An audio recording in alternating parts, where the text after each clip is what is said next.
Hi there. In this quick video we will be upgrading the hard drive and RAM of this ASUS X555L.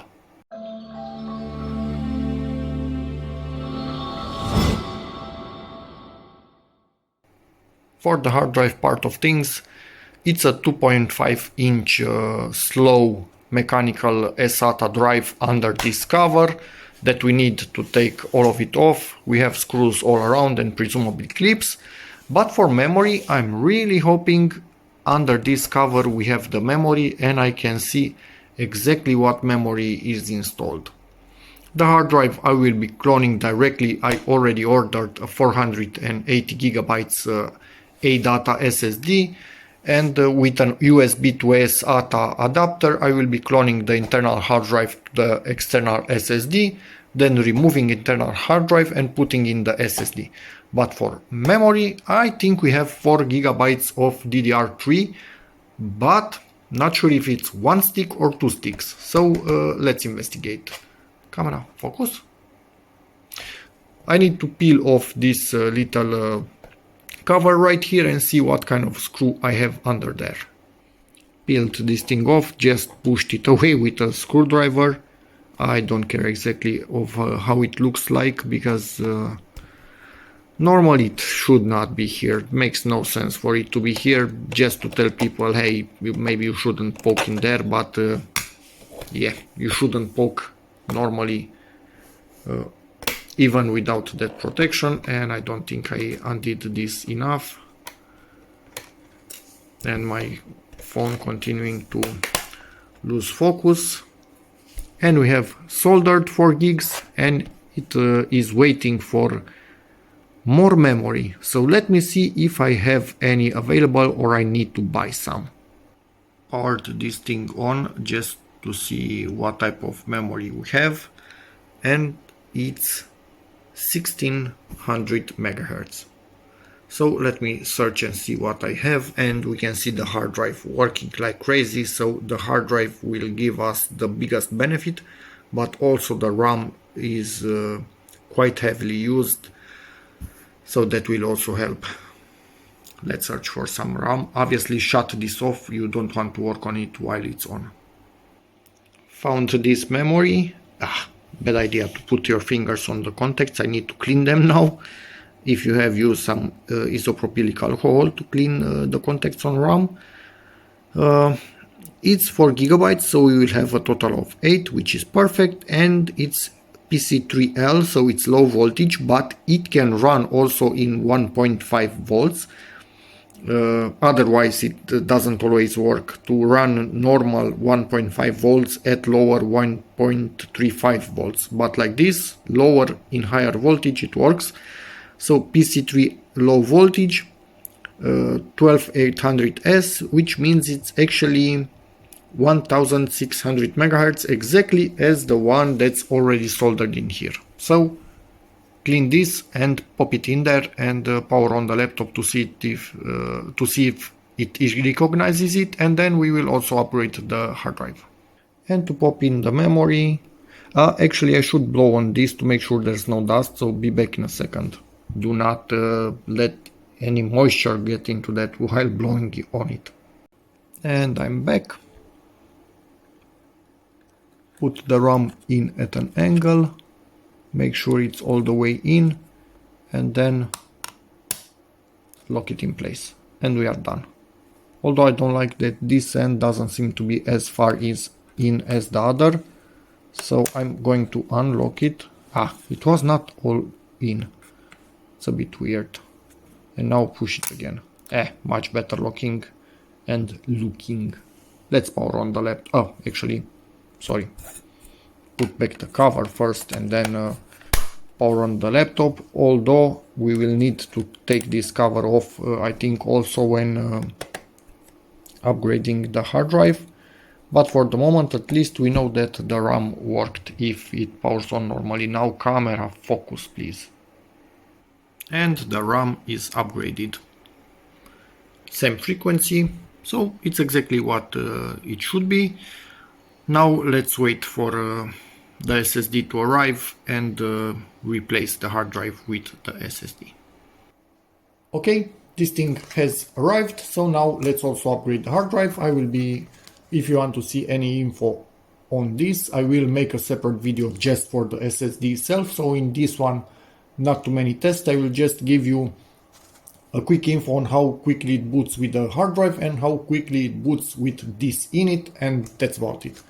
For SATA drives, we are kind of already at the maximum the interface can withstand or support with SSDs. So basically any known brand SATA SSD will kind of perform about the same, but their packaging no, because I hate this packaging which has the dotted lines, but it will not break on the dotted lines. It will break absolutely anywhere else. You can see this. So ADATA, maybe check your packaging next time that it actually performs as it should. This is horrible. Horrible. Anyway, we are interested in this thing inside. Try not to touch the contacts with your bare hands. Yes, what you would expect in terms of weight. Plastic case all around. This is the info. So now let me get the SATA to USB adapter and clone what's on the hard drive directly on this thing without absolutely any changes. But first, forgot. Let's see how quickly this starts from the normal hard drive. Camera focus, please. Plugged in the power brick just to make sure we don't get any sort of throttling because of a lacking battery in capacity or something like that. So let's do the power on test.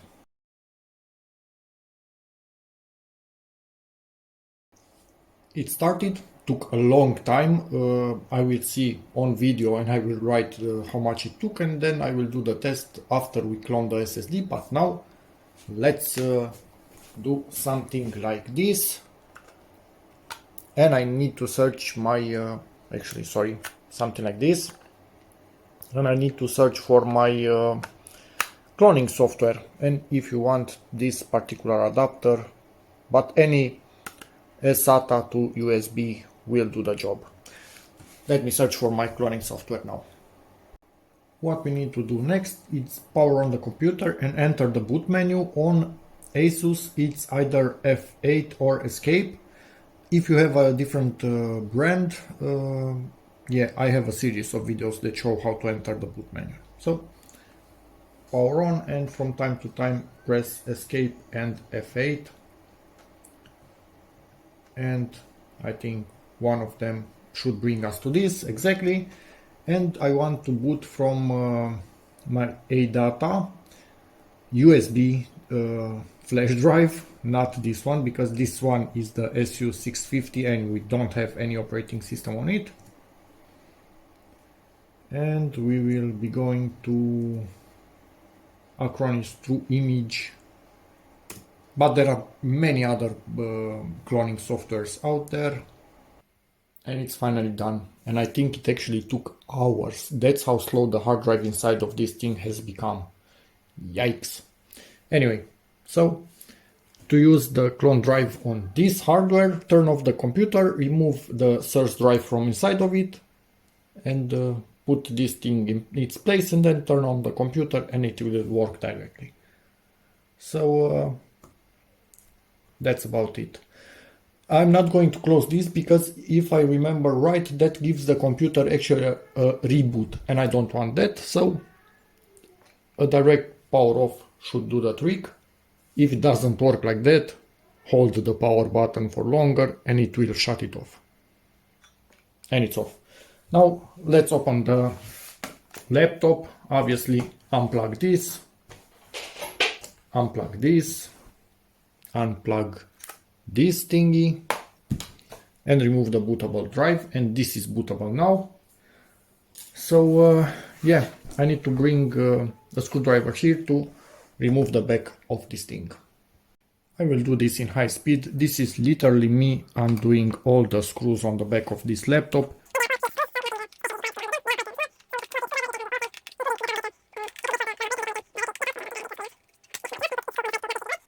all screws are out. Just want to mention, these two are long, this and this are also long, rest of them are short. And this might not need to be taken out, because its screw only goes into this which is inside the plastic, it seems. So maybe you can get away without removing that cover again. But anyway, doesn't really matter. At this point, what you want to be doing is put something right between the palm rest and the bottom cover to start spreading them apart, because we will have a ton of clips all around this thing. I'm using my fingernail and I might regret it later, but as you can see, it is coming apart.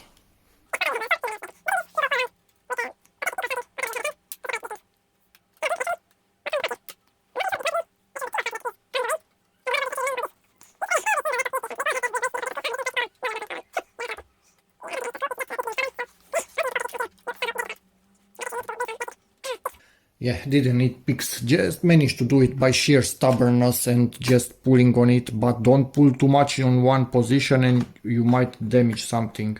But something was still holding at the middle. Now it seems to be released, and lift it really slowly, because you will have flex foils, flexible connectors, and this thing right there has that white part which we need to lift with your fingernail, and when it's lifted like that, this comes away.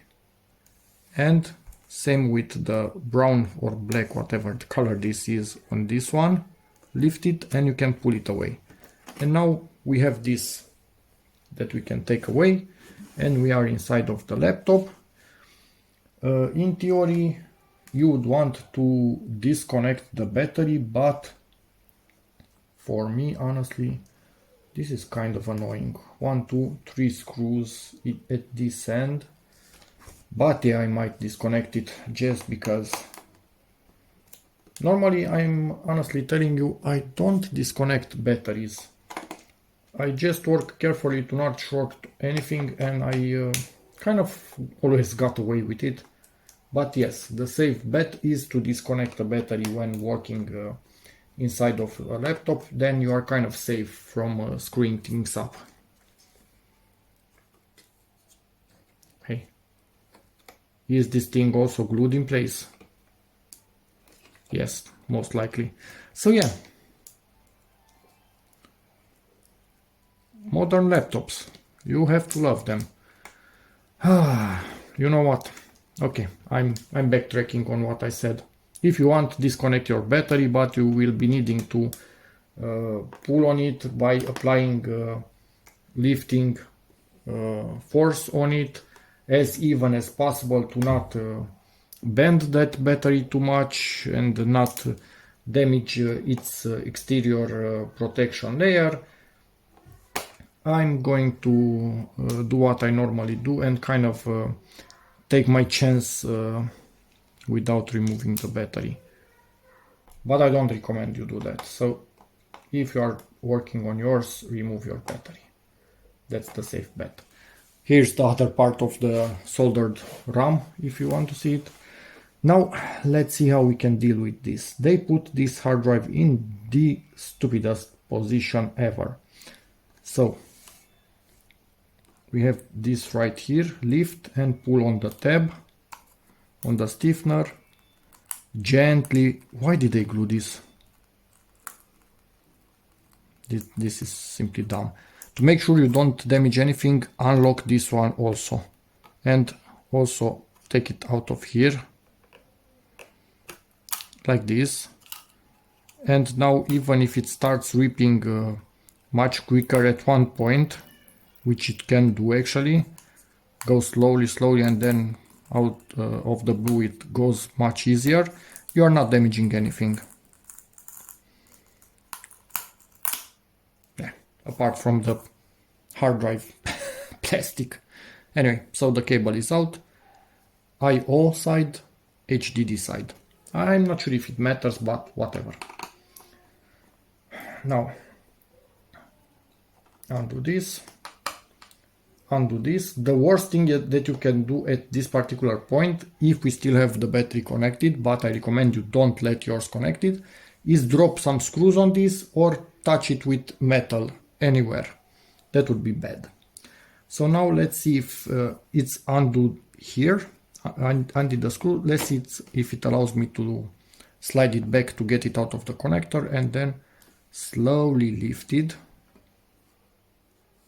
If I could actually lift it. Don't tell me this still has something to lock it in place. What is locking it in here? I hate this laptop, honestly. Something is locking it in there now. What could that be? Oh no, are you kidding me? This metal is so deep in there that I actually need to also remove the I/O. Are you kidding me? This is freaking dumb. Yeah, I need to also remove the I/O to get this hard drive out. Jesus, really? Look at this. So I needed to remove the I/O. It had one screw right here at the end in case it was out of frame when I undid it. Anyway, now our hard drive is out. Undo the screws on it. 4 of them we will have. I love working on computers, but I at the same time hate seeing stupid designs. But hey, it is what it is. So these are out. Now check the orientation of the connector. This is its orientation. Get the hard drive out of here, out of the cage, the caddy, whatever you want to call it. Oh man, what the hell did they do? So it was on the bottom side, it was insulated with this black tape, which doesn't matter to us because this little guy is fully insulated. So yeah, no more tape required. Put this in the hard drive's place and put back 2 screws on this side and 2 on the other. So I'll be back after I do that. So again, this is out, this is in, but I should have actually maybe moved this to the SSD while it was out. It should have been easier, but that's a little bit late to do now. So let me see what I can do. And this is really weird. I'm taking parts of the hard drive with me. This is really weird. Weird design. And all of these parts that you see me undoing here actually cost more. So this is not cost efficient having something like this on the drive. But they still did it, so they kind of needed it. In which case, let's be more safe than sorry and actually put it back on the new drive. And I think we are done. At this point, we can put this in place, slide it back into lock in place, and come with this thing on top of it. It should be locking in place. It should have at least a clip in the middle right there, which I kind of ignored when I took it out. Luckily it wasn't that strong. Put this right here. We cannot short this thing because saying that, I'm also dropping the screwdriver. Smart of me, because it's not yet connected to anything. So that's a bit safe for the moment. Don't over tighten the screws. This is in place. Now let's see. So we have the I/O.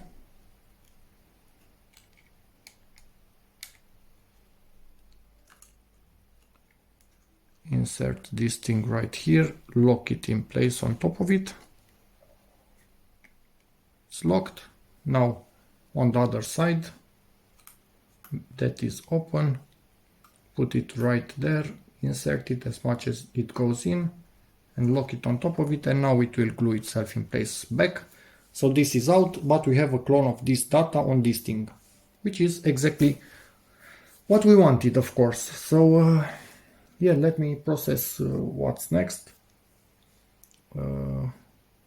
So these screws I actually put back because I didn't remove the battery in the end. Now we need to put these screws, but now we have power, so everything is powered.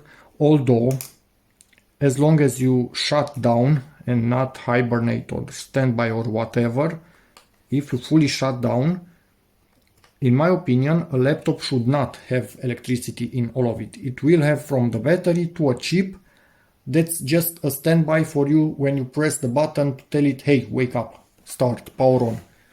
It's not energy efficient to have power in all of the laptop. So normally the risks are quite low, but again, safest bet is to fully remove the battery. I didn't, because I didn't like the fact that it was also glued.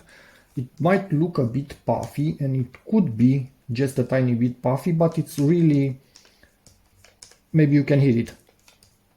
So it doesn't have any sort of pressure inside of it, so I think that's still okay. When it's puffy and it's beginning to deteriorate, it has pressure, so it's quite hard to press on it. This is not hard at all. Maybe this is just the cover staying a bit up by itself. Now I'm going to try and clean this just a tiny bit and be back in a second with a brush and blowing some air on it. Since I'm already inside of this laptop and I saw the hinges slightly wiggling, I'm also going to make sure the screws are tight. But yeah, they are tight, so that's, yeah, sadly that's just the normal flex of this particular laptop, so nothing I can do about that. It is what it is. Next step, with this you need to be careful because, hey, metal on the underside, at least in this area over the optical drive. So kind of put it like that where it should be going in the end, and slowly allow it to come in here. Insert this into the connector. It's not the easiest thing in the world to do, I can tell you that for a fact. So it's in the connector, I'm trying to hold it somehow. And sorry, I cannot show you better. Yeah, no, it was at an angle. You do not want that cable at an angle inside the connector because it's not going to make a proper contact and your keyboard will not properly work.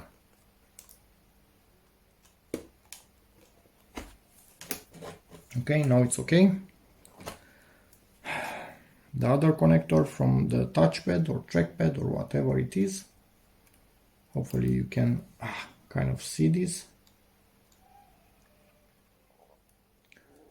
They are zero insertion force connectors, so they go in quite easily. The biggest problem is just aligning them. This one is also ready. Yeah, I cannot really show you, I'm sorry.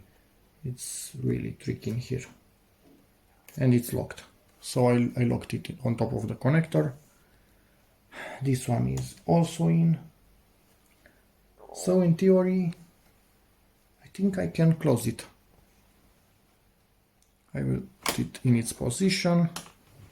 We have the SSD in. Lock all the clips. What I will not put initially the screws in, I want to power it on.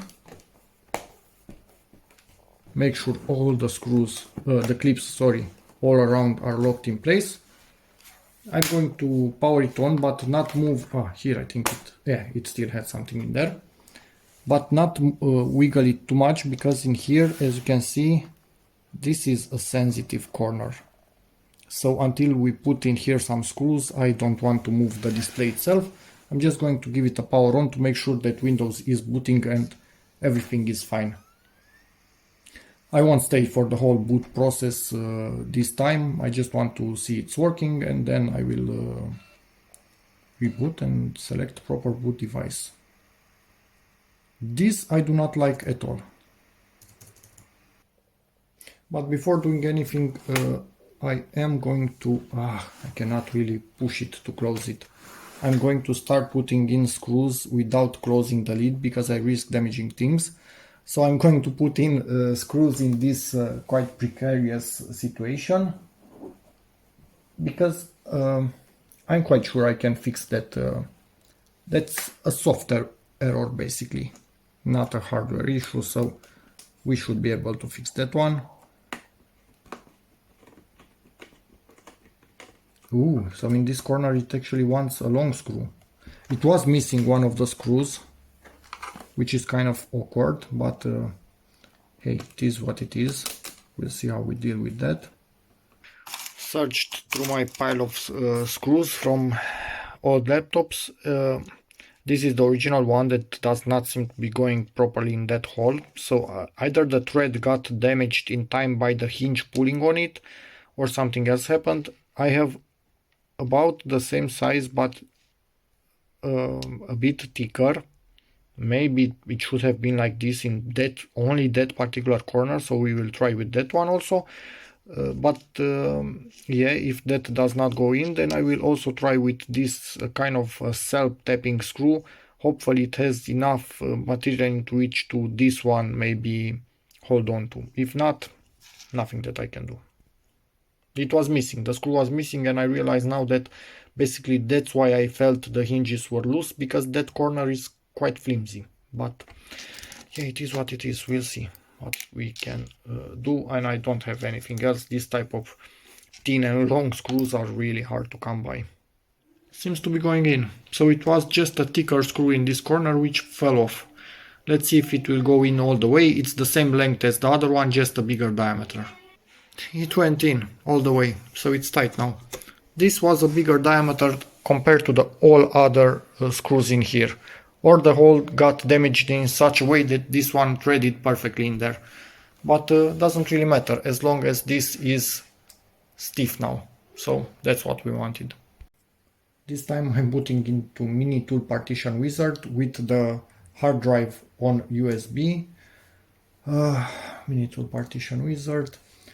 And see what differences we see in the partitions that made the SSD not bootable on this laptop, because normally it should be bootable from the start, but maybe it was encrypted. I've had some issues with encrypted drives, so who knows. Let's choose one, enter. Let's see, when it loads and reads the partitions on the hard drive and the SSD, let's see what we get. Okay, so basically, trackpad not working, sometimes it happens. This is our SSD and this is the hard drive. So the hard drive was actually master boot record, was not GPT. Let me see if I can convert from GPT to MBR. Converting will cause your system to be unbootable. Well, kind of it is already, so let's see if we convert it back to MBR, will it become bootable? But okay, so this is an error, it's not just a warning, it's not allowing us to do that. Oh damn it. Now let me see if I can do something else.